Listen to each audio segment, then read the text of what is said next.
ना, आप वार्ता किए ना, तो प्रवीण बुद्धि है, उसको पकड़ती है। हमने कभी मोबाइल नहीं चलाया, जीवन हो गया। कभी संसार के गंगा किनारे रहे।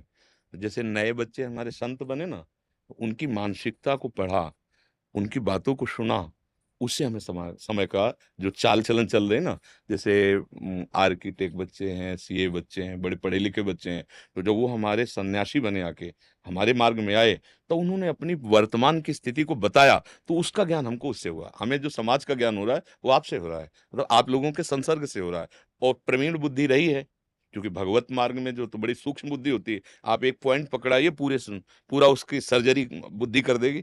तुरंत सर्जरी करके उसको घुस के पकड़ लेगी कि आप फँस किस पॉइंट में गए। तो इसलिए ऐसा नहीं तो आज तक हमें मोबाइल चलाना नहीं आता।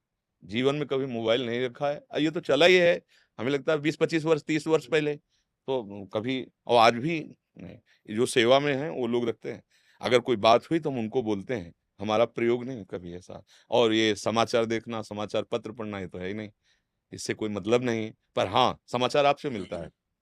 आप लोगों के दिमागों से मिलता है। जब आप सामने बैठते हो, आप बात करते हैं, तो हमें समाचार मिल जाता है कि आप किस परिस्थिति से गुज़र रहे हैं। जैसे नए-नए बच्चे आते हैं, उनकी दुर्दशा हो गई, तो वो अपनी दुर्दशा बताते हैं कि मैं इस क्रियाओं से ऐसे से ऐसे, तो उसका शास्त्र से तुरंत मिलान करते हैं। हाँ, संयम भ्रष्ट हुआ, तो देखो इन नवीन अवस्था के बालकों की कैसी दुर्दशा हो गई। 10वीं बालक यहाँ आके बोल चुके हैं कि हम आत्म विसर्जन करना चाहते हैं, मतलब शरीर छोड़ने की हमारे अंदर तो इतना लगा कि ओहो!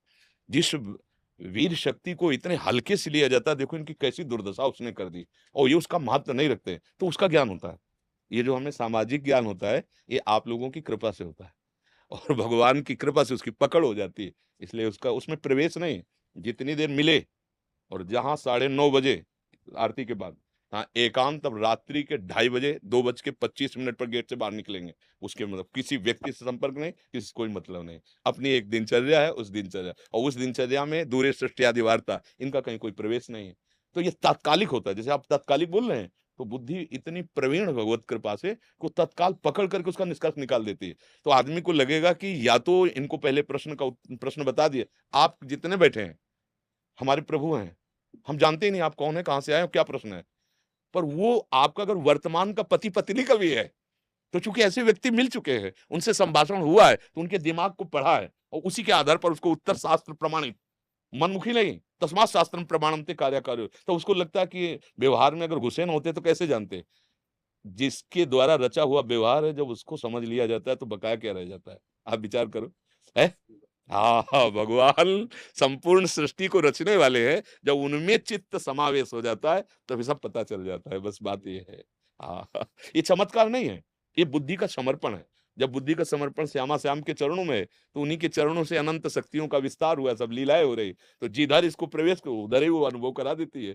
तो एक साथ संपूर्ण सृष्टि का अनुभव, एक साथ, क्योंकि भगवान के रोम-रोम में अनंत ब्रह्मांड वास करते हैं। दिखरावा माते तेन अद्भुत रूप प्रचंड, रोम-रोम प्रति लागे कोटि-कोटि ब्रह्मांड। तो जब उनका अनुभव बुद्धि करने के लिए चली, फिर और कौन बकाया रह जाता है? फिर सब हैं तो उन्हीं के बच्चे। जहाँ ब्रह्मा की भी बुद्धि काम नहीं करती, वहाँ उपासक की बुद्धि चीर करके उस तेज को अंदर प्रवेश कर जाती है।